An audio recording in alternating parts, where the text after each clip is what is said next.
আল্লাহ রাব্বুল আলামিন বলেন, আলাম নাজআল লাহু আইনাইনি ওয়া লিসানান ওয়া শাফাতাইনি ওয়া হাদাইনাহুন নাজদাইন। বান্দা, আমি তোকে কত সুন্দর টানা টানা দুইটা চক্ষু দিলাম, সুন্দর দুটি ঠোঁট দিলাম, এমন সুন্দর করে বানাইছি বান্দা কোনো দিকে তাকাতে হবে না, তুই তোর নিজের দিকে তাকায় দেখ। কোনো কিছু আমি বাদ দেই নাই, সব আমি পরিপূর্ণ করে তোর মধ্যে আমি দিয়ে দিয়েছি বান্দা।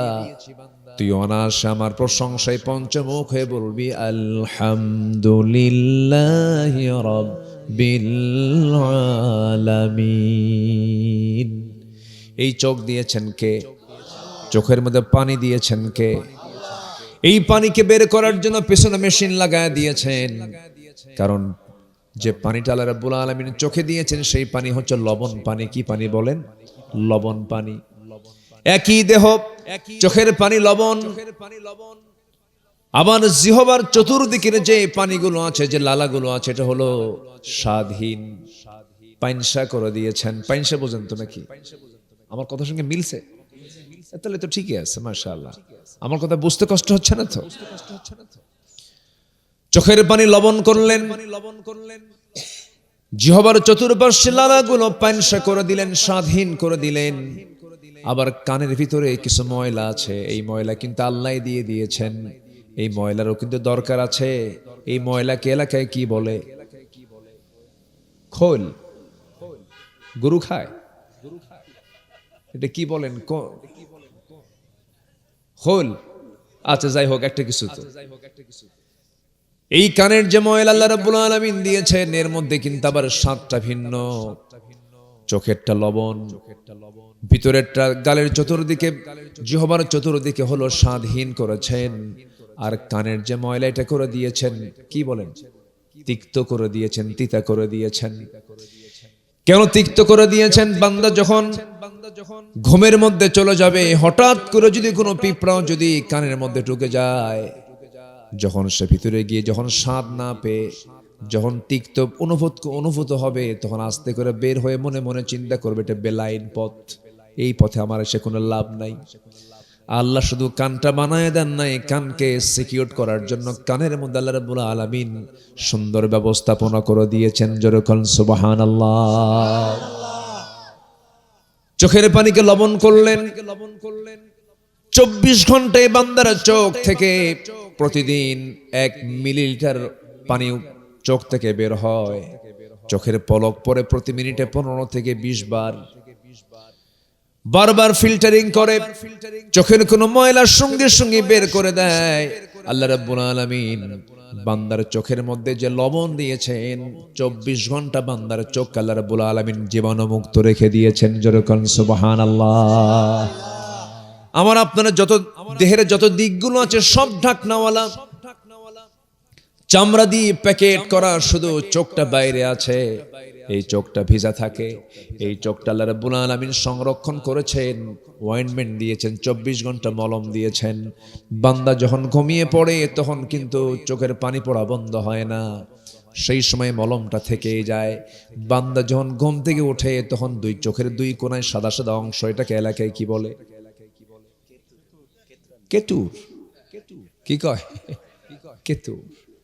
যদিও ঘৃণা লাগে, যদিও ঘৃণা মনে হয়, কিন্তু ঘৃণার কিছু নয়। এটা হলো আমার আপনার চোখের অয়েন্টমেন্ট। চোখটা যেন নষ্ট না হয়। মার পেট থেকে যেদিন জন্ম নিয়েছে মৃত্যু পর্যন্ত এই চোখের সার্ভিসের জন্য সর্বক্ষণ মলম যিনি দিলেন তিনি বলেন, চিল্লায় বলেন কে? তাহলে চোখ বানায় দিয়েছেন কে? চোখ দিয়ে দেখে কে? সবই আল্লাহ না? অন্যের বইয়ের দিকে ছায়া থাকে আল্লাহ। কি কষ্ট পাচ্ছেন নাকি আপনারা? হুজুর আবেগে কইছি, ঝোঁকে কইছি। চোখ বানায় দিয়েছেন আল্লাহ, কিন্তু চোখটা দিয়ে দেখে কে? বান্দা চোখ দিয়ে দেখে। এজন্য চোখের ব্যাপারে আল্লাহ রাব্বুল আলামিন বলছেন, বান্দা চোখ তো আমি দিলাম, কিন্তু আমি যে চোখটা বানায় দিয়েছি এই চোখ দিয়ে সবকিছু দেখা যাবে না।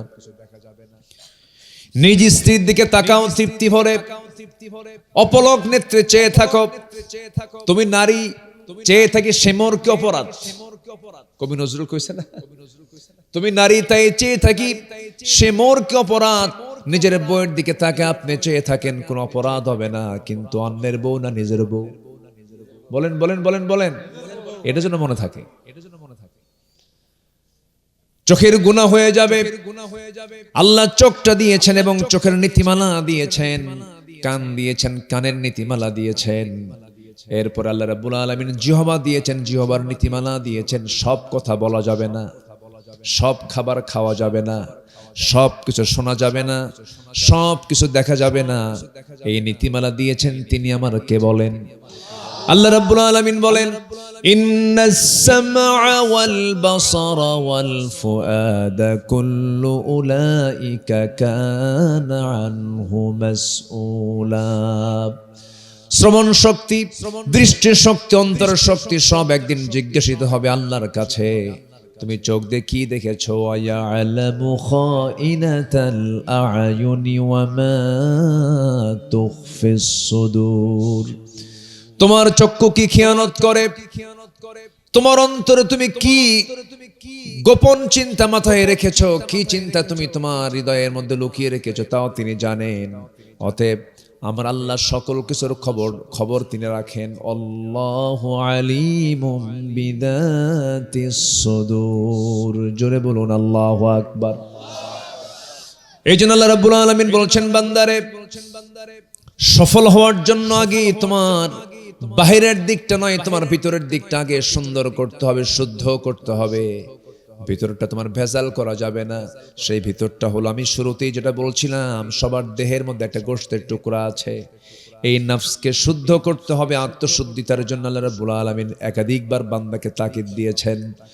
আল্লাহ বলছেন কি, যারা পারেন ঠোঁট মিলিয়ে বলুন, قد أفلح من تزكى وذكر اسم ربه فصلى بل تؤثرون الحياة الدنيا والآخرة خير وأبقى إن هذا لفي الصحف الأولى صحف إبراهيم وموسى। সূরার নাম সূরাতুল আ'লা। সূরাতুল, আবার বলেন সূরাতুল, আবার বলুন আ'লা। সবার উপরে তিনি কে? সবার উপরে তিনি কে? আলা মানে উপর, আ'লা মানে সবার উপর, যার উপরে কেউ নাই। আমার উপর একটা ছাদ আমরা দেখতে পাই, সেই ছাদটার নাম হলো প্রথম আকাশ। এরকম একটা আকাশের উপর আরো 6টা আকাশ। মোট কয়টা আকাশ হলো? আল্লাহ কি এক আকাশের মালিক না 7 আকাশের মালিক? কয় আকাশের মালিক? 7 আকাশের মালিক। 1 সমুদ্র না 7 সমুদ্র? 7 সামাওয়াত 7 আবহুর। 7 আকাশের মালিক, 7 সমুদ্রের মালিক মহান রব্বুল আলামিন। সেই মহান রবের তুমি তাসবিহ প্রকাশ করো। সাব্বিহ ইসমা রাব্বিকাল আ'লা। কোন রবের তুমি তাসবিহ প্রকাশ করবে? যে রব সবার উপরে সর্বোচ্চ, যিনি সেই সর্বোচ্চ মহান রবের তুমি তাসবিহ প্রকাশ করো। তাসবিহ প্রকাশটা হলো, এটা আমার আপনার দায়িত্ব। কারণ আমাকে যিনি বানিয়েছেন তিনি কে বলেন? আল্লাহ তাআলা। তাসবিহ ধাতু থেকে, তাসবিহ শব্দটার অর্থ হলো কোনো কিছুকে সকল অপূর্ণতা, সীমাবদ্ধতা, দুর্বলতা, মানবিক কল্পনা থেকে সম্পূর্ণ পবিত্র ঘোষণা করা। এখানে এটি শুধু সুবহানাল্লাহ উচ্চারণের নির্দেশ নয়, রবের পক্ষ থেকে একটি সুস্পষ্ট ঘোষণা। বান্দা, তোমার চিন্তা, বিশ্বাস, অনুভূতি, কল্পনা এবং কর্মে আল্লাহ সম্পর্কে কোনো সীমারোপ করবে না। তিনি সমগ্র সৃষ্টির ভাবনার ঊর্ধ্বে, পরিপূর্ণ, নির্ভুল এবং তিনি একমাত্র অসীম। জোরে বলুন সুবহানাল্লাহ। সাব্বিহ ইসমা রাব্বিকা, এটা শুধু তার নাম নয়, সত্তার পরিচয়। রবের তাসবিহ করো মানে হলো, বলা হয়েছে রবের নামের তাসবিহ করো। আরবি বালাগাতের দৃষ্টিতে অত্যন্ত সূক্ষ্ম ইঙ্গিত দেয়, আল্লাহর নামেই এমন পবিত্রতা আছে যে তার নাম উচ্চারণ করাও ইবাদত। এই নামের মধ্যে আছে রুবুবিয়্যাত, পরিচর্যা, লালন পালন, সর্বাঙ্গীন তত্ত্বাবধানের ঘোষণা। এই নির্দেশ বান্দার জীবনের শুরু থেকে শেষ পর্যন্ত প্রতিটি ক্ষেত্রে মহান রবের হুকুম মেনে চলার গভীর একটা আহ্বান। আমার রবকে বলুন, আস্তে বলুন, রবকে বলুন, যিনি সকল প্রকার দুর্বলতা, অক্ষমতা, অপূর্ণতা, অযোগ্যতা থেকে সম্পূর্ণ মুক্ত, তিনিই তো রব। এবং আলা, যে সূরার নামকরণ করা হয়েছে সূরা আলা, আলা মানে হলো সকল কিছুর উপরে যিনি। শুধু এটা শব্দের উচ্চ নয়, ক্ষমতার দিক থেকে সর্বোচ্চ, মর্যাদার দিক থেকে সর্বোচ্চ, মহত্বের দিক থেকে সর্বোচ্চ, অস্তিত্বের দিক থেকে সর্বোচ্চ তিনি আমার। চিল্লায় বলুন কে? আসতে বলবেন না, তিনি কে? আল্লাহ পাক। তাহলে বলুন তো, চেয়ার কি মূলত বান্দার না চেয়ার আল্লাহর? একটা আয়াত আছে আয়াতুল কুরসি, আয়াতুল কুরসি অর্থাৎ চেয়ারের আয়াত, সিংহাসনের আয়াত। একমাত্র ক্ষমতা কার নয়, একমাত্র ক্ষমতা চেয়ার একমাত্র কার? কিন্তু গোটা দুনিয়াতে সবচেয়ে ক্রাইসিস কিসের এখন বলেন তো? এই চেয়ার। এখন আমাদের দেশেও কি ক্রাইসিস চলতেছে বলেন? চেয়ার নিয়ে। এই যে শুরু হয়েছে 54 বছর ক্ষমতার চেয়ারে অনেকে বসছে, অনেকে চলে গেছে। সর্বশেষ যারা ছিল মোটামুটি ফেরেশতাই ছিল তো, তাই না? যারা 16 বছর যারা ছিল ফেরেশতা। এই জন্য বললাম কারণ এখন তো ওদেরকে দেখাও যাচ্ছে না, ফেরেশতার মতোই নিখোঁজ, চোখে পড়ে না। 16 বছরের শাসনামলে তারা 28 লক্ষ কোটি টাকা দেশ থেকে পাচার করেছে। বলেন, দেশ স্বাধীনতার পর থেকে আজ পর্যন্ত যত বৈদেশিক সাহায্য এসেছে এর 75% চলে গেছে হলো নেতাদের পকেটে অবৈধভাবে। আমরা এই সমস্ত বৈষম্য চিত্র, অনৈতিক চিত্র আমরা বারবার দেখতে চাই না। আমরা আগামীতে দেখতে চাই একটি সৎ, যোগ্য, একটি উত্তম নেতৃত্ব আমরা সামনে দেখতে চাই। সবাই রাজি আছেন তো ইনশাআল্লাহ? আল্লাহ কবুল করুন, জোরে বলি আমিন, আরো জোরে আমিন। অনেক কথা আছে, আমাকে সময় দিলে আমি কথা বলবো, কারো কোনো আপত্তি নাই তো? আল্লাহ কবুল করুন, জোরে বলি আমিন। সম্মানিত ভাইয়েরা, আমরা আমাদের বাহিরের দিকটা ঠিক তো করবই, তবে ভিতরের দিকটা আগে ঠিক করা দরকার। নফসের প্রবলেম আমাদের সবার মধ্যেই কম বেশি আছে না নাই বলেন তো? আচ্ছা, হিংসা করা, অবৈধ কামনা বাসনা, অবৈধ লোভ, অহংকার, দাম্ভিকতা, এগুলো কিন্তু নফসকে এসে জেগে বসে। এগুলো নফসের হলো ক্যান্সার। এগুলো নফসের কি বলেন তো? ক্যান্সার। এগুলো থেকে নিজেকে পরহেজ রাখার চেষ্টা করতে হবে। আল্লাহ রাব্বুল আলামিন নফসকে শুদ্ধ করার জন্য কোরআনে কারীমের ভিতরে বিভিন্ন পন্থা শিখিয়ে দিয়েছেন। কোন বান্দা যদি এই পন্থাগুলো অবলম্বন করে তার নফসটা শুদ্ধ হয়ে যাবে। আত্মশুদ্ধিতার জন্য কোরআনে কারীমে আল্লাহ রাব্বুল আলামিন 10টা পন্থা দিয়েছেন। একটা একটা করে আজকে শুনবো। জোরে বলি ইনশাআল্লাহ, আরো জোরে বলি ইনশাআল্লাহ। আল্লাহ রাব্বুল আলামিন বলেন, নফসকে তুমি যদি শুদ্ধ করতে চাও তাহলে আমি তোমাকে পরামর্শ দিচ্ছি, 1 নাম্বার, তুমি খাঁটি মনে তওবা করো। খাঁটি মনে তওবা করো। আল্লাহ রাব্বুল আলামিন সুন্দর করে বলছেন, ইয়া আইয়ুহাল্লাযীনা আমানু তুবু ইলাল্লাহি তাওবাতান নাসুহা عسى ربكم أن يكفر عنكم سيئاتكم ويدخلكم جنات تجري من تحتها الأنهار জোরে বলুন আল্লাহু আকবার। হে ইমানদাররা, তোমরা তওবার মতো তওবা করো, তাওবাতান নাসুহা তোমরা করো। আল্লাহ পাক যখন কোনো বান্দা চোখের পানি ফেলে ফেলে কান্দে তখন আল্লাহ পাক অস্থির হয়ে যান। বান্দা যখন আল্লাহর দিকে 1 হাত আগায় আল্লাহ তার দিকে 10 হাত আগান। বান্দা যখন আল্লাহর দিকে হেঁটে হেঁটে যায় আমার আল্লাহ তখন বান্দার দিকে দৌড়ায় যান। বান্দা যখন ওযু বানায় 2টা হাত ধৌত করলে হাতের সগীরা গুনাহগুলো মাফ হয়ে যায়। মুখমণ্ডল যখন ধৌত করে মুখের সগীরা গুনাহগুলো মাফ হয়ে যায়। বান্দা যখন মাথা মাসে করে মাথার সগীরা গুনাহগুলো মাফ হয়ে যায়। বান্দা যখন দুই পা ধৌত করে দুই পায়ের সগীরা গুনাহগুলো মাফ হয়ে যায়। বান্দা যখন আল্লাহকে খুশি করার জন্য কদমে কদমে হেঁটে হেঁটে মসজিদের দিকে রওনা দিয়ে দেয়, কদমে কদমে তার আমলনামায় নেকি লেখা শুরু হয়ে যায়। বান্দা যখন নামাজে দাঁড়ায়, আল্লাহ বান্দার সামনে দাঁড়ায় যান। বান্দা যখন একটা করে আয়াত শেষ করে আমার আল্লাহ সেই বান্দার আয়াতের উত্তরটা দিয়ে দেন, আলহামদুলিল্লাহি রাব্বিল আলামিন, হামিদানি আবদি আর রহমানির রহিম, আথনা আলাইয়া আবদি, মালিক ইয়াউমিদ্দিন, মাজ্জাদানি আবদি, ইয়াকা না'বুদু ওয়া ইয়াকা নাস্তাঈন, হাযা বাইনি ওয়া বাইনা আবদি। বান্দা তুই আমার কাছে কি চাস, প্রাণ খুলে চা। বান্দা যখন কেঁদে কেঁদে হিদিনাস সিরাতাল মুস্তাকিম থেকে ওয়ালাদ দাল্লিন পর্যন্ত যখন বলে, আল্লাহ বলেন বান্দারে নামাজের মধ্যে এতক্ষণ ধরে তুই যা যা চাইলি সমস্ত চাওয়া আমি কবুল করে নিলাম। বান্দা যখন সিজদায় চলে যায়, আল্লাহ ফেরেশতাদেরকে ডাক দিয়ে বলে, ও ফেরেশতারা দেখ এই সমস্ত বান্দাগুলো আমাকে দেখে নাই, জান্নাত জাহান্নাম দেখে নাই, কোরআন হাদিসকে বিশ্বাস করেছে।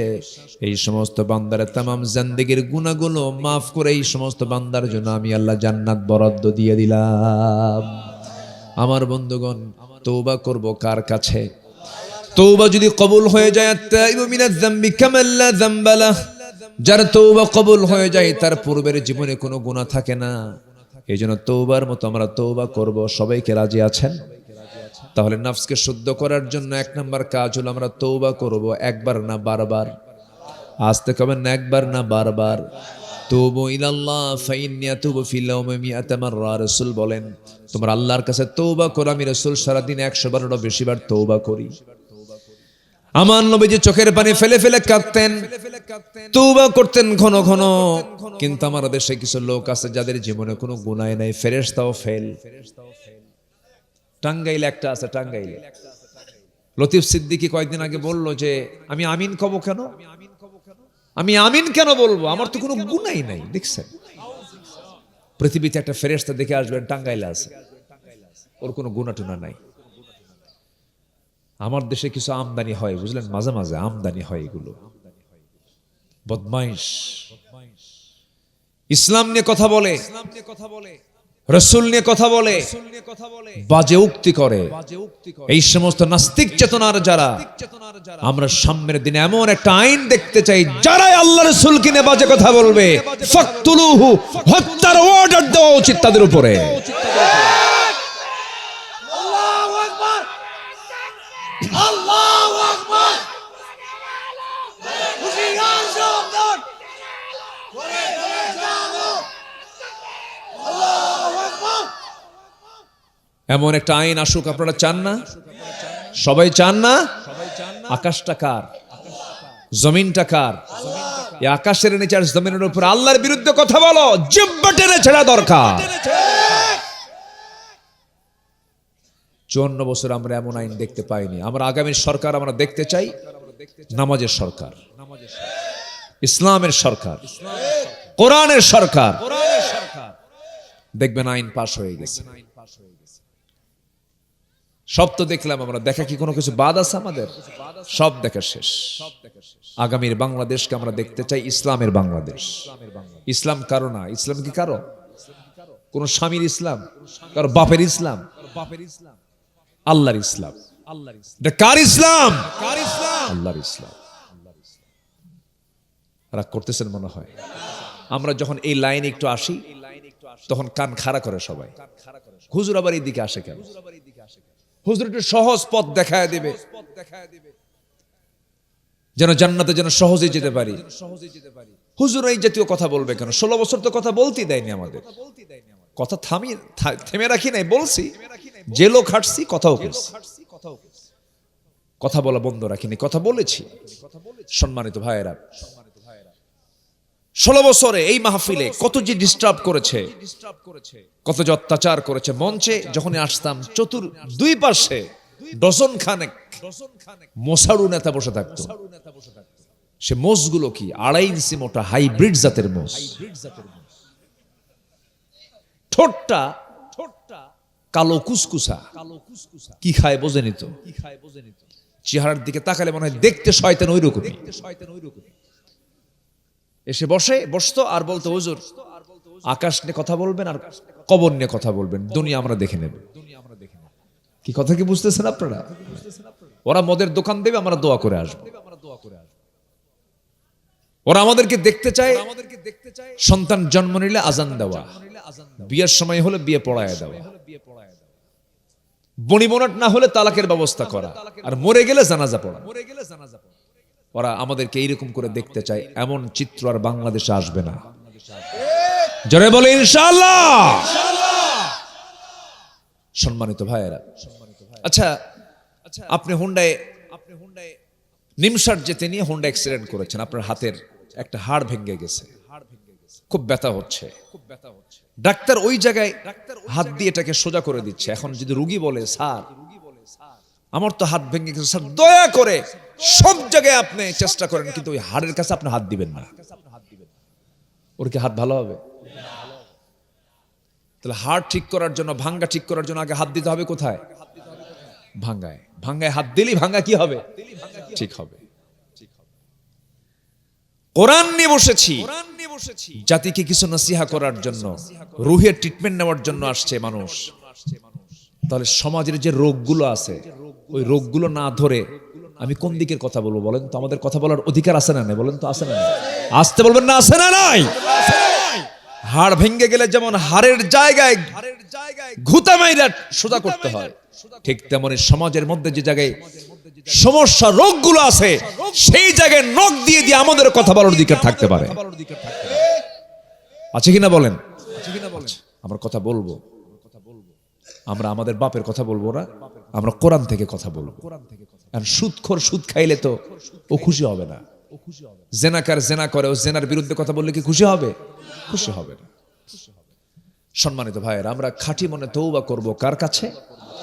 আল্লাহর কাছে। গুনাহ নাই, গুনাহ আছে না নাই বলেন তো? কোন বান্দা এখানে কেউ আছেন যে আমার গুনাহ নাই? গুনাহমুক্ত কেউ আছেন? সবাই গুনার মধ্যে আছে, গুনাহ করে ফেলেছি। হঠাৎ করে গুনাহ হয়ে যাচ্ছে, সঙ্গে সঙ্গে আল্লাহর কাছে মাফ চেয়ে নেব। মাফ কে করে দিবেন বলেন তো? আল্লাহ করে দিবেন। এটা হচ্ছে আমাদের আশার দিক। পরিকল্পিত কোনো গুনাহ করা যাবে না, খাঁটি মনে আমরা তওবা করব। এটা হলো নফসকে শুদ্ধ রাখার জন্য এক নম্বর উপায়। নাম্বার 2 হলো সালাতের প্রতি আমরা যত্নশীল হব। নামাজের প্রতি আমাদের যত্নশীল, যদি আমরা যত্নশীল হতে পারি, নফসকে শুদ্ধ আমরা করতে পারবো। আল্লাহ রাব্বুল আলামিন সুন্দর করে বলছেন, ক্বাদ আফলাহা মান তাযাক্কা ওয়া যাকারা ইসমা রাব্বিহি ফাসাল্লা। 3 কাজের সফলতা। নাম্বার 1 হলো যারা নফসকে শুদ্ধ করতে পেরেছে, হিংসা মুক্ত হৃদয় বানাতে পেরেছে, উদার চিত্ত বানাতে পেরেছে। জমি কেনে একজন, ঘুম হয় না আরেকজনের। চাকরি একটা ভালো পায় একজন, প্রতিবেশীর ঘুম হয় না। আছে না নাই বলেন? তুমি কি জানো রহিমউদ্দিনের ছেলে ফার্স্ট ক্লাস গেজেট কর্মকর্তা হয়ে গেছে? তুমি কি জানো? হ্যাঁ জানি। তো এটা কেমনে হলো? এটা মেনে নিতে পারতেছি না। আছে কিনা? আসতে কবেন না, আছে না নাই? ও মেনে নিতে পারতেছে না। কেমনে হলো এটা?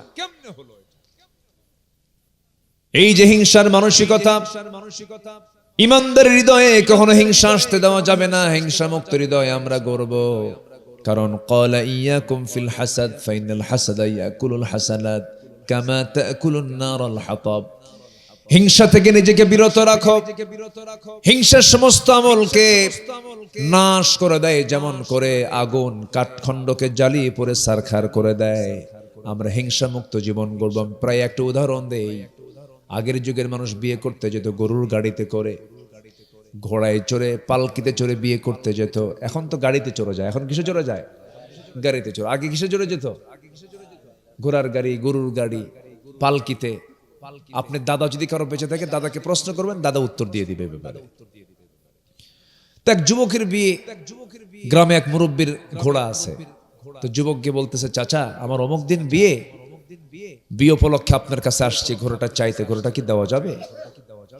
বুড়ো চাচা মেজাজ গরম করে বলতেছে, সবাইরে ঘোড়া দিল, তোরে ঘোড়া দেব না, যা। এই কথা শোনার পর বাড়িতে চলে আসছে। রূপক অর্থে বলছি, আমি বোঝানোর জন্য বলছি। সবে কদরের রাত চলে আসছে, মসজিদে গেছে নামাজ পড়তে, তারাবি পড়ে, বেতের পড়ে, তাহাজ্জুদ পড়ে, শেষ রাত্রে দুটো হাত তুলে মসজিদের মধ্যে আল্লাহকে লক্ষ্য করে বলছে, আল্লাহ আজকের এই রাত্রিতে আমার জন্য কোনো চাওয়া পাওয়া নাই, আমাকে কিচ্ছু দিতে হবে না আল্লাহ, তুমি আমার কিচ্ছু দিও না, আমার কোনো আফসোস নাই, শুধু একটা তোমার কাছে দোয়া, সেটা হলো ওই বুড়ার যেন ঘোড়া মরে, বুড়ার যেন ঘোড়াটা মরে যায়। এই দোয়া করে চলে আসছে বাড়িতে। বাড়িতে আসার পরে মায়ের দিকে তাকায়, দেখে মার চোখে পানি। মা তুমি কান্দো কেন? বলে বাবা তোর গরু মরছে। কি মরছে? গরু মরেছে। দোয়া কি কবুল হয় নাই? কবুল হয়েছে, কিন্তু মালাকুল মউত গেছে ঘোড়ার কাছে না গরুর কাছে? গরু কার? যে দোয়া করছে। হিংসা যে করে তার ক্ষতি হয়, হিংসা যার জন্য করা হয় আল্লাহ তাকে আরো উপরের দিকে উঠায় না। হিংসা করে কোনো লাভ নাই। আমরা অন্তরটাকে প্রশস্ত করব, দেখবেন আমি আপনি সুস্থ থাকতে পারবো। আলহামদুলিল্লাহ বলেন। নফসকে শুদ্ধ করতে হবে, অবৈধ কামনা বাসনা হৃদয়ে লালন করা যাবে না। আল্লাহ রাব্বুল আলামিন বলছেন, নফসকে যারা শুদ্ধ করবে তারা সফল, এবং আল্লাহর নামের জিকির যারা করবে, নামাজ যারা পড়বে তারা সফল। নাম্বার 3 হলো নফসকে শুদ্ধ করার জন্য নাম্বার 3 কাজ হলো আল্লাহ রাব্বুল আলামিন আমার আপনার জন্য শুধু রমজান মাসের ফরজ রোজাই ফরজ করেন নাই, আরো কিছু রোজা যদিও ফরজ নয়, গুরুত্ব আছে না নাই? গুরুত্ব আছে। এই পৃথিবীতে যত ইবাদত আছে সমস্ত ইবাদত গুলো বাহ্যিক ভাবে দেখা যায়, দান করলে দেখা যায়, নামাজ পড়লে দেখা যায়, যাকাত দিলে দেখা যায়, কিন্তু বান্দার এমন একটা ইবাদত আছে পৃথিবীর কোনো মানুষ কেউ দেখতে পাবে না, শুধু ওই বান্দা সে কি অবস্থায় আছে সম্পূর্ণ দেখতে পান তিনি। আমার চিল্লা বলুন কে? নামাজ বান্দা দেখতে পায়, দান সদকা বান্দার দেখা যায়, কিন্তু রোজা যে রেখেছে সে যে না খেয়ে আছে পৃথিবীর কেউ জানে না, একমাত্র জানেন কে? আল্লাহ বলছেন, বান্দারে আমি তোর জন্য রোজাকে ফরজ করেছি, রোজাকে ফরজ রোজা রাখবি, আরো মাঝে মাঝে রোজা রাখবি। আমার নবীজির সোমবার বৃহস্পতিবারের 3 নফল রোজা বাদ দিতেন না, মাঝে মাঝে আমরা রোজাদার হব। রোজা রাখলে পরে অনেক নফসের যে সমস্ত গলতগুলো আছে সেগুলো ঠিক হয়ে যায়, মিথ্যা কথা বন্ধ হয়ে যায়, গীবত বন্ধ হয়ে যায়, বান্দার সঙ্গে মুআমালা ঠিক হয়ে যায়। আল্লাহ রাব্বুল আলামিন নিজে বলেছেন, সব ইবাদতের সবগুলো ফেরেশতা কর্তৃক লেখানো হয়, আর রোজাটার শুধু পুরস্কারটা আমি আল্লাহ নিজ হাতে আমি আমার বান্দাকে দিয়ে দেই। জোরে বলেন সুবহানাল্লাহ। মাঝে মাঝে আমরা রোজা রাখার চেষ্টা করব। যুবকরা, যৌবনটা আছে তোমার যৌবনকে তোমার কন্ট্রোল করার জন্য মাঝে মাঝে রোজার ব্যাপারে রাসূল বলেছেন, রোজা রাখো, যৌবনকে কন্ট্রোল করো। আমার বন্ধুগণ, বিশেষ করে যুবকদেরকে বলবো, আজকের এই ফিতনার যুগে যৌবন টিকে রাখা সহজ না কঠিন? আস্তে করে, টিকে রাখা সহজ না কঠিন? শুধু কঠিন না, বড় কঠিন, বড় কঠিন। স্মার্টফোনের এই দুনিয়ায়, ডিভাইসের এই দুনিয়ায়, অনলাইনের এই দুনিয়ায় একটা যুবকের চরিত্র ধ্বংস হওয়ার জন্য 10 ঘন্টা লাগবে না, এরপরে একদিন লাগবে না, 20 ঘন্টাও লাগবে না, 10টা মিনিট একটা যুবকের ঈমান ধ্বংস করার জন্য যথেষ্ট। তোমাকে কন্ট্রোল করতে হবে। ও যুবক, তোমার চোখের হেফাজত করতে হবে। সূরা ইউসুফ পড়বা, ঈমানকে বৃদ্ধির জন্য সূরা ইব্রাহিম পড়বা, চরিত্র সুন্দর করার জন্য সূরা ইউসুফ পড়বা। সময়গুলো তোমার ফ্রেন্ড সার্কেল গুলোকে ভালো বানানোর চেষ্টা করবা। তোমার যে ফ্রেন্ড সার্কেল থাকবে তারা যেন আল্লাহওয়ালা হয় সেই দিকটা খেয়াল রাখবা। একটা সার্কেল বানায় নিবে, ইসলামকে মেনে চলা যেন সহজ হয়ে যায়। খারাপ কিছু দেখা যাবে না, বিবাহ পূর্ব কোনো নোংরামি করা যাবে না, অবৈধ মেলামেশায় জড়ানো যাবে না, কোন নেশার দিকে যাওয়া যাবে না, বাসে কোনো জিনিস দেখা যাবে না, পর্নোগ্রাফিতে আসক্ত হয়ে পড়বে তুমি। তোমার চোখের সামনে, চোখের সামনে, কপালের সামনের যে ফ্রন্টাল সেলগুলো নষ্ট হয়ে যাবে, যৌবন হারিয়ে ফেলবে। এই সমস্ত বিষয়গুলো আমি ফ্রিলি বলছি। কেন? অসংখ্য যুবক তারা আজকে মাদকাসক্ত হয়ে শেষ হয়ে যাচ্ছে। পর্ণ আসক্তি হয়ে শেষ হয়ে যাচ্ছে, এই দিকে মনোযোগ দিও না। বিবাহ পূর্ব কোনো রিলেশন করতে যেও না। Messenger, imo, Line, Viber, WhatsApp, Instagram, Kurigram, এগুলো দরকার নাই, এগুলো বাদ দিয়ে দাও। নফসকে শুদ্ধ করার জন্য সর্বপ্রথম যে কাজটা হলো আল্লাহর জিকিরটা বাড়ায়া দাও। জেনে রাখো, গোটা দুনিয়াতে যত তৃপ্তির কাজ আছে এর মধ্যে সবচেয়ে বড় তৃপ্তির কাজ হলো আল্লাহর নামের জিকির করা। জোরে কোন সুবহানাল্লাহ।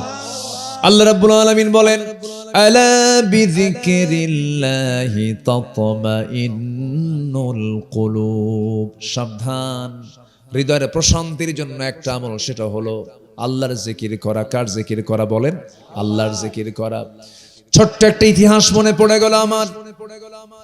ইসলামের 4 জন খলিফা, এর মধ্যে অন্যতম খলিফা হলেন, 2 নম্বর খলিফা হচ্ছেন ওমরে ফারুক রাদিয়াল্লাহু তাআলা। সবাই চিনেন তো নাকি? কয় নাম্বার খলিফা বলেন? 2 নম্বর খলিফা। বহুদিন আগে এক মাহফিলে বললাম, ওমরে ফারুককে চিনেন কে? সামনে থেকে একটা ছেলে, ছোট্ট একটা ছেলে দাঁড়ায় বলল, আমি চিনি। কে? আমাদের বাড়ির দোতলায় ভাড়া থাকে। আমাদের বাড়ির দোতলা। হ্যাঁ। আমি তাকে বললাম, তুমি 100তে 100 পেয়েছো, তোমার বুদ্ধি যতটুকু উত্তরও ততটুকু। আমি কি শেষ করে দেব? না বলে বলে কিছু লোক চাচ্ছেন যে আমি এতক্ষণ কিছু বলিনি, কি আমি কি শেষ করে দেব? চালাবো আলোচনা। আর দয়া করে কেউ নড়বেন না, আমাকে একটু সুযোগ দেন, আমাকে একটু বলা। আপনি যখন চলে যাবেন আমি আলোচনা হারিয়ে ফেলবো, তো একটু বসেন। কত সময় এদিক সেদিক চলে যায়। বিড়ির আসরে বসে ঘন্টার পরে ঘন্টা একটা সাল্লি, একটা ফুরালি, আরেকটা লাগায়। চার দোকানে বসলে একটার পর আরেকটা চা, তারপর আরেকটা চা লাগায় যাচ্ছে, চলে যাচ্ছে। চৌমোহনীতে, চৌরাস্তার মোড়ে 4 দোকানের চায়ের আড্ডায় বসে কত সময় চলে যায়। এই জায়গায় বসলে কি লস? আসতে লস লস। এই কোরআন এই বসে থাকার কারণে একদিন সুপারিশও করতে পারে। জোরে বলি সুবহানাল্লাহ। একটু মনোযোগ দিয়ে আমরা কথাগুলো শুনি। আমার বন্ধুগণ, 2 নম্বর খলিফার নাম কি বলেন? ওমরে ফারুক রাদিয়াল্লাহু তাআলা আনহু। জিকিরটা কাকে বলে, আল্লাহর স্মরণটা কাকে বলে একটু বলি, মনোযোগ দিয়ে শুনবেন। অর্ধ দুনিয়ার শাসনকর্তা ওমরে ফারুক রাদিয়াল্লাহু তাআলা আনহু, তিনি সারা জীবন একটা দোয়া করেছেন, আল্লাহ তুমি আমাকে শহীদে মওত দান করো। নবীর শহরে মৃত্যু দিয়া দিবা, শহীদে মওত দান করবে তুমি আল্লাহ আমাকে। আল্লাহুম্মা রযুকনি শাহাদাতান ফি সাবিলিক ওয়াজআল মাউতি ফি বালাদি রাসূলিক। সারা জীবন তিনি এই দোয়াটা করেছেন, আল্লাহ রাব্বুল আলামিন তার দোয়াটা কবুল করলেন। মদিনায় তিনি মারা গেলেন, নামাজরত অবস্থায় তিনি নামাজে দাঁড়ায় গেছেন। এমন সময় একজন আততায়ী এসে, আবু লুলু মাজুসি নামক এক অগ্নি উপাসক এসে ফজরের 2 রাকাত নামাজ শুরু করেছেন। প্রথম রাকাতটা পড়েছেন, দ্বিতীয় রাকাতে যখন তিনি রুকুতে যখন চলে যাবেন, আবু লুলু মাজুসি করলো কি, বিষাক্ত একটা চাকু তার পেটের মধ্যে গেঁথে দিল, ঢুকায়া দিল। সাইড দিয়ে যখন ঢুকায়া দিয়েছে, সেই সময় তিনি তেমনটা অতটুকু রক্তাক্ত হন নাই, ওই অবস্থায় তিনি দাঁড়ালেন। এরপরে আবু লুলু করলো কি, আবার চাকুটা বের করে তলপেটে আরেকটা আঘাত হানায় দিয়েছে। তলপেটে যখন মেরে দিয়েছে, সঙ্গে সঙ্গে ভুঁড়ি, পেট থেকে কিছু অংশ বের হয়ে গেছে। মাটিতে লুটিয়ে পড়লেন, কিন্তু চেহারার মধ্যে কোনো কান্না নাই, চেহারার মধ্যে তার হাস্যোজ্জ্বল ভাব। তিনি মনে মনে বলছেন, আল্লাহ আমি তোমার শুকরিয়া আদায় করছি, আমাকে কোনো মুসলমান আঘাত করে নাই, আমাকে একজন অগ্নি উপাসক, একজন মুশরিক আমাকে আঘাত করেছে। আমি শহীদের দরজা যেন আল্লাহ পাই, তোমার কাছে প্রার্থনা করি। আমার বন্ধুগণ, ওমরে ফারুক রাদিয়াল্লাহু তাআলা আনহু রক্তাক্ত অবস্থায় পড়ে গেলেন। এক পর্যায়ে সেন্সলেস হয়ে গেছেন, তার কোনো সেন্স নাই। অনেকক্ষণ ধরে সেন্স যখন নাই, বহুক্ষণ পরে যখন তার সেন্স ফিরে গেল, এমন সময় সেন্স ফিরে পাওয়া মাত্রই তার ছেলে আব্দুল্লাহকে ডেকে বলছে, আব্দুল্লাহ এই দিকে আসো, আমার জন্য পানি আনো তো। সঙ্গে সঙ্গে ছেলে বলছেন, আব্বাজান আপনার জন্য জরুরি ভাবে পানির ব্যবস্থা করছি। পানি নিয়ে এসে তার সামনে যখন দেওয়া হলো, ছেলে ভেবেছিলেন আমার বাবুজি পানির অভাবে, তৃষ্ণার কারণে তিনি পানি চাচ্ছেন। যখন তার সামনে পানি দেওয়া হলো, পানি দেওয়ার সঙ্গে সঙ্গে বলছেন, আব্দুল্লাহ তুমি আমাকে পানি দিচ্ছ কিসের জন্য? আপনি পান করেন। আপনি তৃষ্ণার্ত আছেন। সঙ্গে সঙ্গে ওমরে ফারুক বলছেন, কলিজার টুকরা আব্দুল্লাহ, বুঝতে ভুল করেছ। তুমি কি জানো না আমার ফজর নামাজটা এখনো শেষ করতে পারি নাই, আমার ফজর নামাজটা পড়তে হবে, ওযুর পানি দাও। জোরে বলেন সুবহানাল্লাহ। পেটের ভুঁড়ি বের হয়ে গেছে, রক্তাক্ত অবস্থায়। সেই সময় তিনি, তার মনে হয়ে গেছে আমি তো ফজরটা শেষ করতে পারি নাই, ওযুর পানি দিয়ে দাও, নামাজে দাঁড়াবো। আমার বন্ধুগণ নামাজ পড়লেন তিনি ওই অবস্থায়, কষ্ট করে 2 রাকাত নামাজটা শেষ করার পর এবার বলা হলো, আব্দুল্লাহ কি চিন্তা করছো বলো তো? আব্বা, ডাক্তার ডেকে আনছি, আপনাকে চিকিৎসা করবে। ডাক্তার যখন সামনে দাঁড়ালো, মুস্কি মুস্কি হাসি মেরে বলছেন, আর ডাক্তারকে বলছেন, ডাক্তার চিকিৎসা করে লাভ নাই, নাকের মধ্যে ওমর জান্নাতের ঘ্রাণ পাওয়া শুরু করেছে। মৃত্যুটা অনেকের কাছে আনন্দের। জান্নাত কি পাওয়া যাবে মরার আগে না মরার পরে? বলেন বলেন বলেন বলেন। জান্নাত পাওয়া যাবে কখন? মরার আগে না মরার পরে? তাহলে আসল প্রাপ্তি আমরা যে পাবো, আসল প্রাপ্তিটা মরার আগে না মরার পরে? মরার পরে। তো মৃত্যুকে আমাদের এত মাথায় নেওয়ার দরকার নাই, তো মরে তো যাবই। হাদিস শিখিয়েছে বীরের মতো মরতে হয়। আস্তে কোন কেন? বীরের মতো মরতে হয়। শরীফ ওসমান হাদি এটা ধমকেতু, একটা আশার আলো, মুকুটহীন এক সম্রাটের নাম। সে চিনে গেছে, সে আমাদেরকে জাতিকে চিনিয়ে দিয়েছে আমার দেশের শত্রু কারা। দাদাদের দাদাগিরি, আধিপত্যবাদের বিরুদ্ধে লড়াই করেই সে শহীদ হতে, সেই শহীদের মর্যাদা নিয়ে দুনিয়া থেকে বিদায় নিয়েছে। সম্মানিত ভাইরা, সম্মানিত বন্ধুগণ, আমরা হাসতে হাসতে মৃত্যুর দিকে যাব, বাতিল শক্তির কাছে মাথা নত করব না। জোরে বলি ইনশাআল্লাহ। সাইয়েদনা ওমর ফারুকের দোয়া কবুল হয়ে গেছে, উনি মনে মনে প্রশান্তি পাচ্ছেন। এক পর্যায়ে বলে ফেললেন, ও আব্দুল্লাহ, চিকিৎসক দিয়ে কোনো কাজ হবে না। এবার চিকিৎসক বলতে, আমিরুল মুমিনিন, এই 1 গ্লাস দুধটা আপনি পান করুন, বিসমিল্লাহ বলে সেবন করুন। তাকে দুধের গ্লাস যখন দেওয়া হলো, তিনি বিসমিল্লাহ বলে দুধ 1 গ্লাসটা পান করলেন, কিন্তু 1 ফোঁটা দুধও পেটে থাকলো না, সব ভুঁড়ি দিয়ে বের হয়ে গেল নিচ দিয়া। যখন নিচ দিয়ে যখন দুধ বের হয়ে গেছে, সঙ্গে সঙ্গে ডাক্তার ইন্নালিল্লাহ বলে বলছে, আমার চিকিৎসার প্রক্রিয়া শেষ, আমি আর পারলাম না। আস্তে করে করলেন কি, ডাক্তার যখন ঘর থেকে বের হয়ে যাচ্ছিল, সেই ডাক্তারের পাজামার কাপড়টা গিরার নিচে চলে গেছে। ওই সময়ও তিনি আস্তে করে ডাক দিয়ে বলছে, ডাক্তার এইদিকে আসো, একটা হাদিস শুনে যাও। আল্লাহ রাব্বুল আলামিন কিয়ামতের দিন ওই সমস্ত বান্দার দিকে তাকাবেন না যাদের পাজামার কাপড় গিরার নিচে চলে যায়। দেখুন মৃত্যুর কোলে ঢুলে পড়ছেন, অথচ কি সচেতনতা দিনের ব্যাপারে, ইমানের ব্যাপারে। জোরে বলেন সুবহানাল্লাহ। আমার বন্ধুগণ, ওমর ফারুক রাদিয়াল্লাহু তাআলা আনহু যে কোনো সময় দুনিয়া থেকে বিদায় নেবেন, সন্তানদেরকে ওসিয়ত করে যাচ্ছেন, সন্তানদেরকে ডেকে ডেকে কথাগুলো শোনায় দিচ্ছেন। এক পর্যায়ে আব্দুল্লাহকে ডাক দিয়ে বলছে, আমার আব্দুল্লাহ এদিকে আসো, আমার বড় শখ আমি আমার নবীর সঙ্গে ঘুমাবো। আমার ভাই আবু বকর নবীর পাশে ঘুমাচ্ছেন, একসঙ্গে তাদেরকে দাফন করা হয়েছে। আমার বড় শখ আমি নবীর সাথে ঘুমাতে চাই, কিন্তু জায়গা তো আমার নয়, জায়গা তো আয়েশার। একটু গিয়ে বলো আম্মা জান আয়েশাকে আমার সালাম জানায়া বলো, অবশ্যই যেন আমার এই ব্যবস্থাটা করে দেওয়ার চেষ্টা করে। সে দেবে কিনা তার জায়গাটা, আমি একটু নবীর সঙ্গে ঘুমাতে চাই। তার পক্ষে তার ছেলে আব্দুল্লাহ ইবনে ওমর চলে গেছেন। গিয়ে ওমর ফারুকের প্রস্তাবনা যখন তার কানে চলে গেছে, তিনি কেঁদে কেঁদে বলছেন, আহারে অর্ধ পৃথিবীর একজন শাসনকর্তা ওমরের মতো ব্যক্তি আমার কাছে একটা ছোট্ট আবদার করলো, আমি কেমন করে মানা করি? আমি আয়েশা আমার জায়গাটুকু ইসলামের দ্বিতীয় খলিফা ওমর ফারুককে দান করে দিলাম। জোরে বলেন সুবহানাল্লাহ।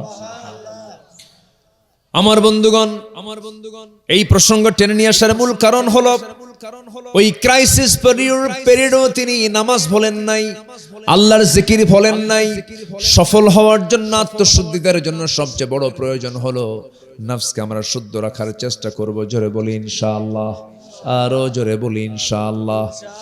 আমার বন্ধুগণ, তিনটা চলে গেছে। নাম্বার 1 হলো আমরা তওবা করব, নাম্বার 2 হলো নামাজের ব্যাপারে আমরা যত্নশীল হব, নাম্বার 3 হলো সিয়াম সাধনায় নিজেকে নিয়োগ দেব, মাঝে মাঝে রোজা রাখবো। রোজা রাখলে পরে কথার পর্দা, কথা কন্ট্রোল হয়, খাবার কন্ট্রোল হয়, সবকিছু কন্ট্রোল হয়ে যায়। আল্লাহ পাক ফরজ রোজার পাশাপাশি মাঝে মাঝে নফল রোজাও রাখার তৌফিক দান করুন। জোরে বলি আল্লাহুম্মা আমিন। নাম্বার 4 হলো ওই সমস্ত বান্দা কখনো তার নফসকে তার নফস কখনো দুর্বল হবে না। আত্মশুদ্ধিতার জন্য 10টা পন্থার মধ্যে নাম্বার 4 হলো আল্লাহর নামের জিকির করা। কার নামের জিকির করা বলেন? আল্লাহর নামের জিকির করা। আয়াতটা আমি কিছুক্ষণ আগে বলেছি। আল্লাহ রাব্বুল আলামিন বলেন, আল্লাযীনা আমানু ওয়া তাতমাইন্নু কুলুবুহুম বিযিকরিল্লাহ আলা বিযিকরিল্লাহি তাতমাইন্নুল কুলুব। জোরে বলুন আল্লাহু আকবার। সূরাতুর রা'দ আয়াত নাম্বার 28 আল্লাহ রাব্বুল আলামিন বলেন, মনের তৃপ্তির জন্য, মনের প্রশান্তির জন্য আল্লাহর জিকিরের বিকল্প কোনো পথে পৃথিবীতে কোথাও কোনো শান্তি নাই। আমার বন্ধুগণ, আল্লাহর জিকিরটা করব আমরা এক সময় না সব সময়, এক সময় না সব সময়। আমার প্রাণটা কার হাতে? আসতে বলবেন না, কার হাতে? অতএব জিকির করব কার বলেন? নামাজ পড়ার দরকার আছে না নাই? কয় ওয়াক্ত নামাজ? আসতে বলবেন না, কয় ওয়াক্ত নামাজ? সবাইকে পড়তে রাজি আছেন? কারা কারা পড়বেন হাত তুলে দেখান তো দেখি। নারে তাকবীর, নারে তাকবীর, নারে তাকবীর, লিল্লাহি তাকবীর। দিন ইসলামের আলো ঘরে ঘরে জালো, ইসলামের আলো। আল্লাহ কবুল করুন। জোরে বলে আমিন। আরো জোরে আমিন। গ্রামের নাম কি? ব্রাহ্মণ আবার খাড়া হয়ে থাকে। কই ব্রাহ্মণ কই? এখানে তো সব আমরা মুসলমানই তো আছে। আছে কিছু ব্রাহ্মণ ভাই, কিছু আছে হিন্দু ভাইরা আছে। জি, হিন্দু ভাইরা তো অবশ্যই আমরা তাদেরকে খুব আপন মনে করি। আমরা সকল ধর্মকেই আমরা কখনো কটাক্ষ করতে জানি না। সব ধর্মই যারা পালন করছেন তাদেরকে নিয়ে আমাদের কোনো নেগেটিভিটি নেই। কিন্তু মুসলমানের দায়িত্ব হচ্ছে ইসলাম ছাড়া অন্য কোনো ধর্মের কোনো চুল পরিমাণ প্রশংসা করা যাবে না। এটা হচ্ছে সবচাইতে বড় চ্যালেঞ্জ। হ্যাঁ, তাদের ধর্ম ভালো, তারা পালন করুক, কিন্তু ওই ধর্মের এটা ভালো, এটা ভালো এত ব্যাখ্যা দেওয়ার দরকার নেই। পৃথিবীতে দিন একটাই, কোরআনের দৃষ্টিতে তার নাম হচ্ছে ইসলাম। তার নাম কি? ইসলাম ছাড়া যা আছে সব কোরআনের ভাষায় হলো বাতিল। সব কি? বাতিল। সোজা কথা। ইন্নাদ-দীনা ইনদাল্লাহিল ইসলাম। হিন্দু ভাইরা আমার দেশে খুবই নিরাপদ, অনেক নিরাপদ তারা। আমরা তাদেরকে সম্মান করতে শিখেছি। তারা ব্যবসা করেন, তারা চাকরি করেন। এমনকি আমার দেশের প্রধান বিচারপতিও ছিল একজন হিন্দু, ছিল না? এসকে সিনহা। এরকম বহু হিন্দু ভাইরা আছেন, কোনো সমস্যা নাই। কিন্তু একটা মহল ইসলামকে নেগেটিভ ভাবে উপস্থাপন করে ইসলামের মুখোমুখি বানিয়ে দেয় তাদেরকে। ইসলাম যেখানে প্রতিষ্ঠা পাবে সবচাইতে বেশি নিরাপত্তা পাবে হলো অন্য ধর্মের লোকেরা। ইসলাম তাই শিক্ষা দিয়েছে। আচ্ছা, আমি এই কথা বলতাম না, এই গ্রামের নাম নীতিনি, এই কথাগুলো ওই দূর পর্যন্ত চলে গেছে। সম্মানিত ভাইয়েরা, নাম্বার 5 হলো আত্মশুদ্ধিতার জন্য, নফসকে শুদ্ধ করার জন্য বেশি করে কি তেলাওয়াত করা বলে? আসতে বলে কি তেলাওয়াত করা? কোরআনকে তেলাওয়াত করব আমরা। কম না বেশি? গান শুনবো?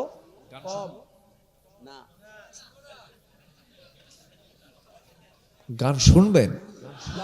এ তো লক্ষণ খুব খারাপ দেখতেছি। গান কমও শোনা যাবে না, বেশিও শোনা যাবে না, শোনাই যাবে না। অশ্লীলতার কোনো কাছে ধারে পাশে ইমানদার যেতে পারে না। আমরা গানের দিকে যাব না। জোরে বলি ইনশাআল্লাহ।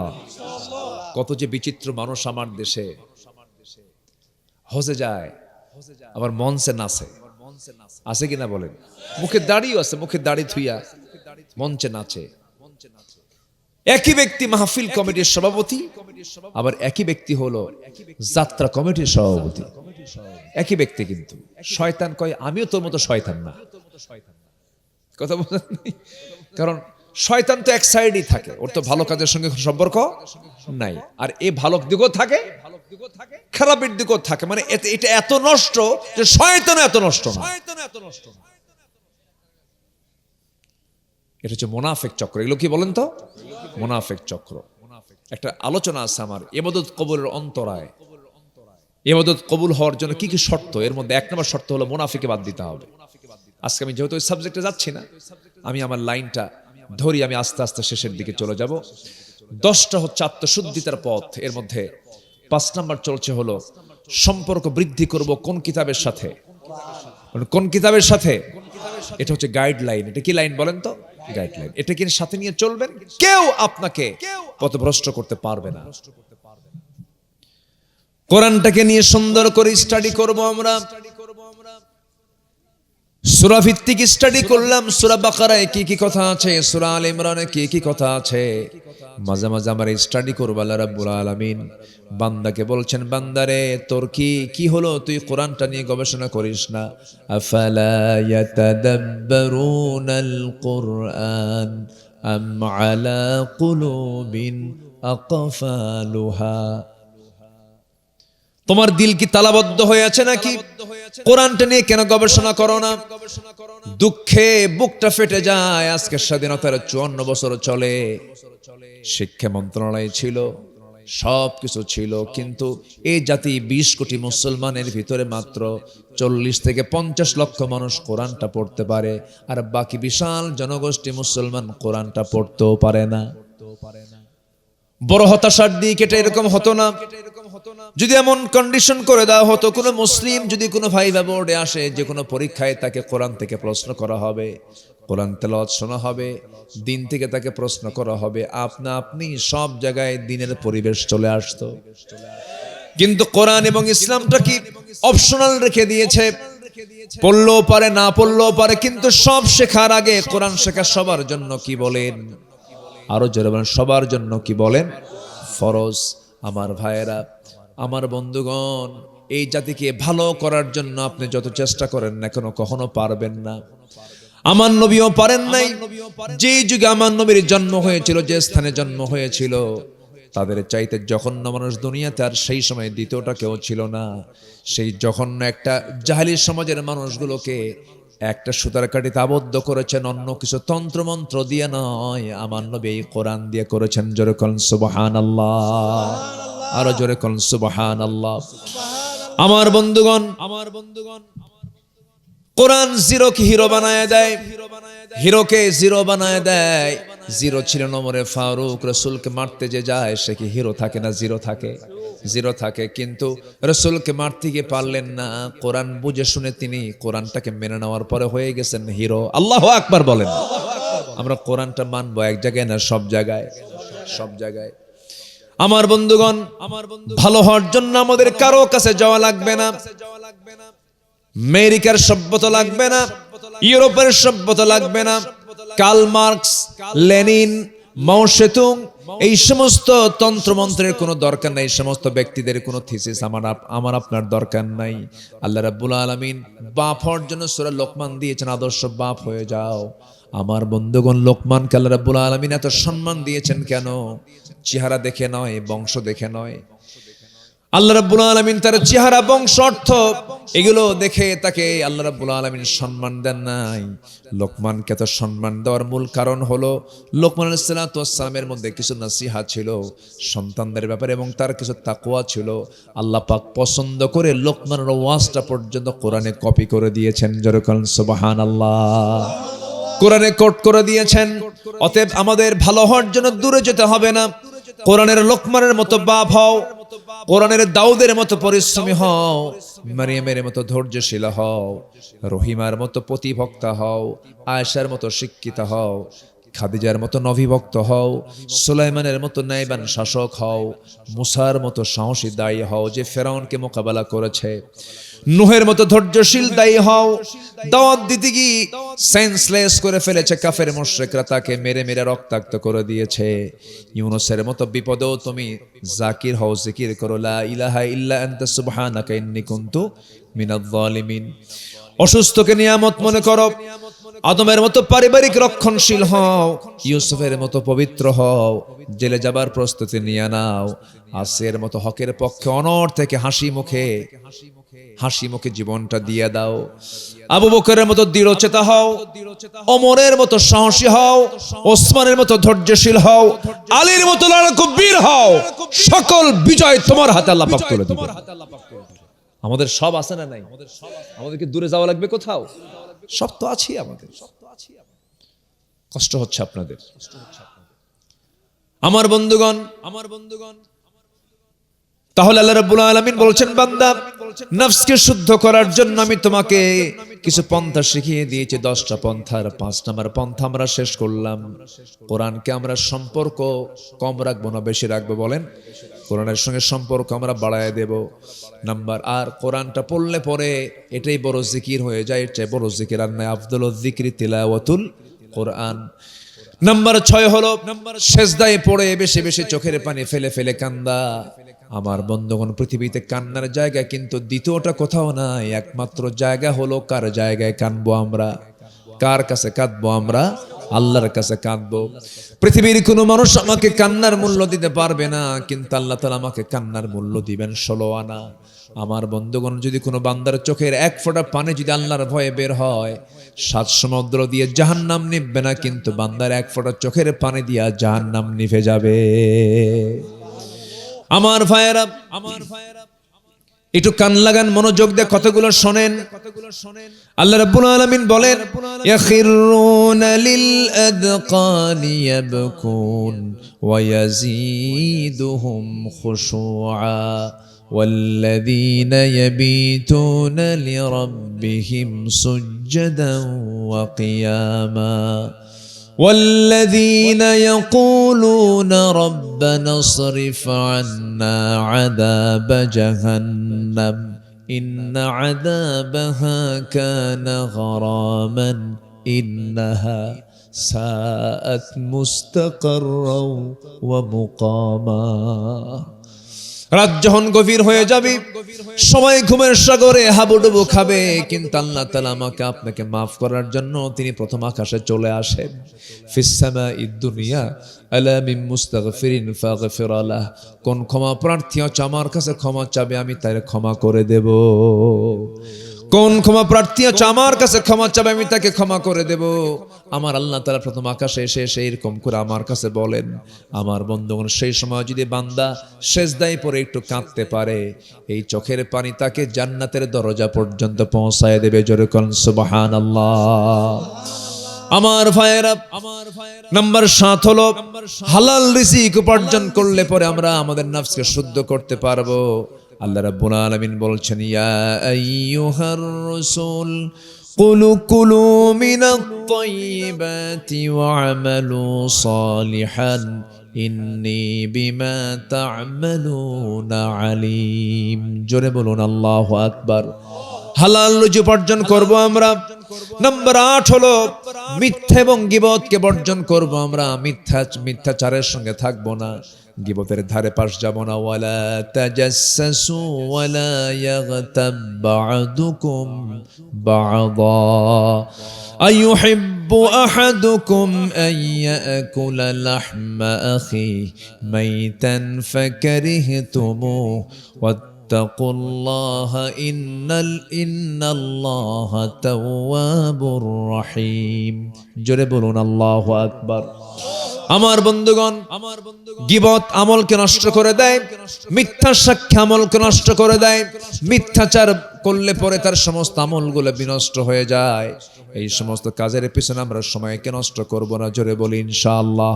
নাম্বার 9 হলো অহংকার যারা করবে এবং আত্মগরিমা যদি কেউ করে তার নফস ভেজাল হয়ে যাবে। নফসকে শুদ্ধ করার জন্য আত্মগরিমা বর্জন করব, আমরা অহংকার বর্জন করব। আমার দেশ, আমার বাপের দেশ, আমার বাপ স্বাধীন করছে, কি কয় না এগুলো কয় নাই? বলছে কিনা, বলছে কিনা বলেন, বলছে কিনা? এগুলো কি বিনয়ের কথা না অহংকারের কথা?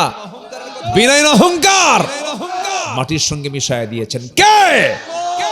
আল্লাহ। মানুষের সম্মান নিয়ে যারা সিনেমিনি খেলবে আল্লাহ তাকে বেইজ্জত করে ছাড়বে। আল্লাহ তাআলা পরস্পর তিনটা জিনিসকে হারাম করেছেন, মালুহু ওয়া দামুহু ওয়া আরদুহু। পরস্পরের মাল, অন্যের মাল আপনি দখল করতে যাবেন, এটা হারাম। অন্যের জীবন, অন্যের সম্মান। আল্লামা সাইদিকে কি করেনি বলেন তো? ওনার প্রত্যেকটা কথা আল্লাহ পাক সবগুলো কথা অক্ষরে অক্ষরে বাস্তবায়ন করে দিয়েছে। সোজা গিয়ে মামুবাড়ি দিল্লি গিয়ে পড়ে আছে, এটা আল্লামা সাইদ এই দোয়া করেছিলেন। আসতে কোন কেন, ঠিক কিনা? আল্লাহ আছে না নাই? আল্লাহ ছাড় দেন, ছেড়ে দেন না, ধরে ফেলেন। এই জন্য আমরা কোন অহংকার কখনো প্রদর্শন করব না, অহংকারের ধারে পাশে যাব না, জোরে বলি ইনশাআল্লাহ। ফেরাউন কি করেছিল? আনা রাব্বুকুমুল আলা, মুসা আমি সবচাইতে বড় রব। আল্লাহকে তোর আমি পানিতে চুবায় মারবো, থাম। মারেন নাই? মারছে কিনা বলেন, মারছে কিনা? নমরুদকে ন্যাংরা মশা দিয়ে বিদায় করেছেন। কি মশা দিয়া? ন্যাংরা মশা। মশাকে আমরা খাটো চোখে দেখি, কিন্তু এই মশার সাথে অনেক কিছুর সম্পর্ক আছে। আচ্ছা, মশা আমাকে ভয় পায় না আমি মশাকে ভয় পাই? হ্যাঁ বলেন, কে কে ভয় পায়? মশারি টাঙায় কে? মশা।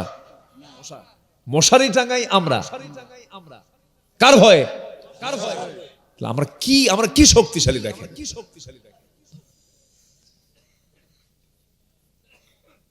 বসেন, অনেক রাত হয়েছে তো, আর ঠান্ডা তো প্রচুর ঠান্ডা, মানে ঠান্ডাটা জেগে আসতেছে, আর নিচে ঠান্ডায় বসে আছেন আপনারা। আমি কষ্ট দিয়ে ফেলতেছি আপনাদেরকে, আমি কষ্ট পাচ্ছেন না তো? আচ্ছা, আর একটু সময়, আর একটা পয়েন্ট আছে, আমি এটা বলি, আমি শেষের দিকে যাব। তো মশা শক্তিশালী না আমি শক্তিশালী বলেন? মশাই শক্তিশালী? ওরে বাপরে বাপ, এ তো বিশাল ব্যাপার। আচ্ছা, হাতি শক্তিশালী না মানুষ শক্তিশালী?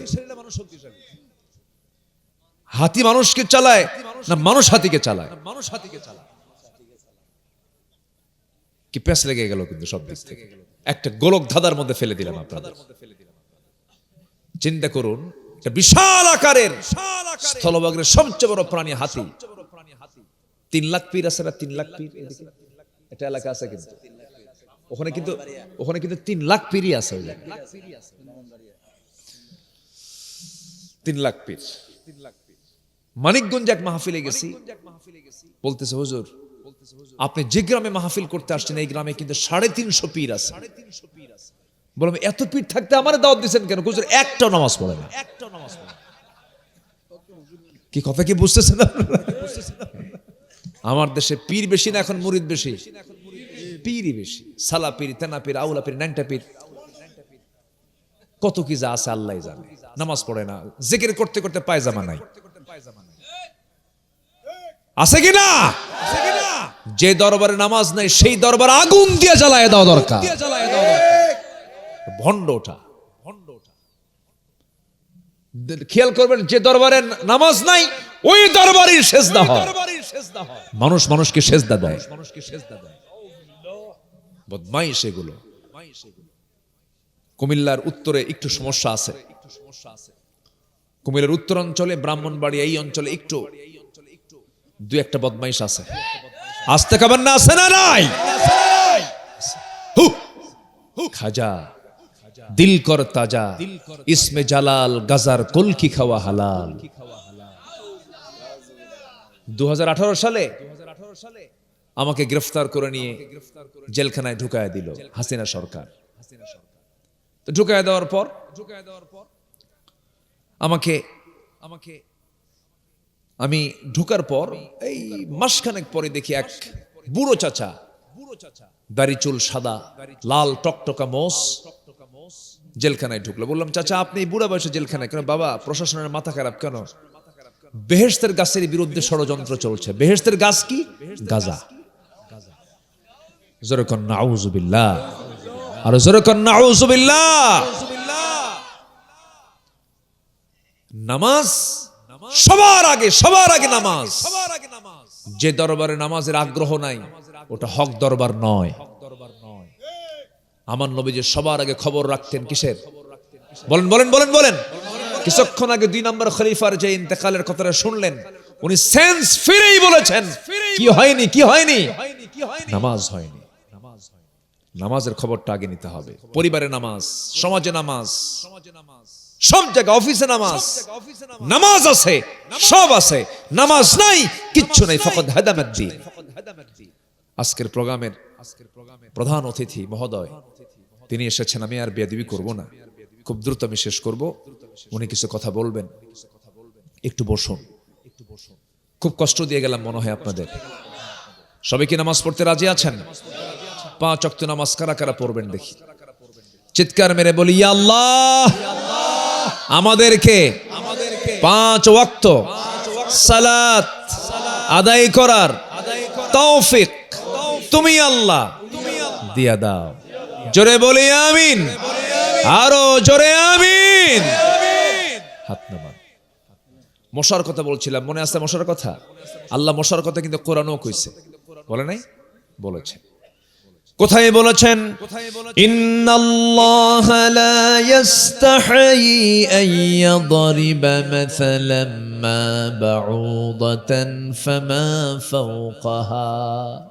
আল্লাহ পাক মশার উদাহরণ দিয়েছেন, কিন্তু এই মশা আজকে কত গবেষণায় কত কি বের হয়েছে দেখেন। আমরা যখন রাতের বেলা ঘুমাতে যাই, শীতের রাত, কোথাও কোনো দিকে আমরা দেখি না মশা আছে। লাইট দিয়েও দেখতেছে, কোথাও মশা নাই। শুধুমাত্র আপনি ঘুমে পড়েছেন অথবা লাইটটা বন্ধ করে আপনি বিছানায় মাথা রেখেছেন, পিঠ রেখেছেন, নাকের কাছে কানের কাছে এসে সারেগামা পাদানিসা আছে কিনা বলেন তো? অন্ধকার আপনাকে দেখলো কেমনে? ওর চোখ কোথায়? বিজ্ঞান বলছে 75 ফুট দূর থেকে ও টের পায় যে এখানে কোন সলির মধ্যে শুয়ে আছে। আল্লাহু আকবার বলা যাবে না? ছোট্ট প্রাণী, ওর মধ্যে কি আল্লাহ পাক শক্তি রেখে দিয়েছেন। আর যে ভন ভন করে যে গান, যে আওয়াজটা হয়, এটা কিন্তু তার কণ্ঠের না, এটা হচ্ছে তার পাখার আওয়াজ। বিজ্ঞান বলছে মশা তার পাখা যে ঝাপটান, মানে প্রতি সেকেন্ডে 400 থেকে 500 বার। মশার গায়ে যে মেশিনটা আল্লাহ পাক সেট করেছেন, এমন জাতীয় মেশিন আজ পর্যন্ত পৃথিবী থেকে আবিষ্কার করতে পারে যা মশার গায়ে আছে। আল্লাহ পাক মশার কথা এমনি বলেননি তো। নমরুদকে বিদায় করছেন কি? কিসের কামড় খাওয়ায়া? মশার কামড় খাওয়ায়া। এই মশাকে রিসার্চ করে আজকে এই যে ডিফেন্স ড্রোন ক্যামেরা, এগুলো সব মশার চোখকে রিসার্চ করে এগুলো আবিষ্কার হয়েছে। ওর রোবোটিক সিস্টেম চোখ, চতুর্দিকে দেখেও আপনি ধরে মারতে পারেন? ও তো আগেই দৌড় মারে, এটি এমনি মারে? ওর চোখ আছে, চতুর্দিকে মুভিং আয়, চতুর্দিকে ঘোরে, সব দেখে সে। ও যখন আমার আপনার দেহে, যখন মশা নেওয়ার জন্য যখন সে আমার দেহে পড়ে, ওর সিস্টেমই আলাদা। এটা অপারেশন তো। ব্লাড এই শরীর থেকে বের করা কি ছোটখাটো অপারেশন? অনেক সূক্ষ্ম অপারেশন। সে তার যে সুরটা দিয়ে যে ঢুকায়, যে সুরটা, এই সুরের মধ্যে আছে 6টা অংশ আছে। একটা সুরের মধ্যে 6টা অংশ। প্রথম 2 অংশ দিয়া আমার আপনার চামড়ায় পড়ে, সে আগে চামড়াটা ফেড়ে ফেলে, পরের দ্বিতীয় অংশ, 2টা অংশ দিয়ে সে কি করে? ব্লাড ভেসেল খুঁজে খুঁজে বের করে। পঞ্চম অংশটুকু দিয়ে আস্তে করে সে তার অংশটুকু দিয়ে আমার আপনার যেখানে সে পড়ে, চতুর্দিকে কেমিক্যাল নিঃসরণ করে, অ্যানেস্থেসিয়া করার জন্য, অজ্ঞান করার জন্য, যেন সলিমুদ্দিন না টের পায়। আমি হুল ফুটায় দিচ্ছি, সুবহানাল্লাহ বলা যাবে না? হুল যেন না, আমি যে হুল ফুটাচ্ছি ও যেন না টের পায়। অ্যানেস্থেসিয়া করে, যারা ডাক্তার তারা বুঝতেছেন, অ্যানেস্থেসিয়া করে চতুর্দিকে অবশ করে ফেলে। এরপরে করে কি? ষষ্ঠ অংশটুকু দিয়ে সে আস্তে করে সে সিরিঞ্জটা ঢুকায় দিয়া পরিমাণ মতো, সুবিধা মতো সে রক্তগুলো তারা পেটে উঠায় নেয়। যদি স্মার্ট মশা হয় টের পায় না, আস্তে করে চলে যায়। 15 মিনিট পরে জ্বলে, অ্যানেস্থেসিয়ার মেয়াদ শেষ। এই মশা কামড় মেরে চলে গেছে, কিন্তু কিছু মশা আছে ছেঁচড়া মশা, আগের সরকারের মতো। ঠিক কিনা কোন? ছেঁচড়া মশা এমন খাওয়া ধরে আর সারেই না, ওখানে শীত হয়ে পড়ে। ঠিক কিনা বলেন? সম্মানিত ভাইয়েরা, এই মশার এই সুরকে রিসার্চ করে, যেটাতে হুল ফুটায়, এটাকে রিসার্চ করে মসকিউটো ইন্সপায়ার্ড নিডলস তৈরি হয়েছে, সিরিঞ্জ তৈরি হয়েছে, আধুনিক অনেক কিছু তৈরি হয়েছে এই সমস্ত প্রাণীকে রিসার্চ করে। আল্লাহু আকবার বলেন। সম্মানিত ভাইয়েরা, কথার তো কোনো থা নাই।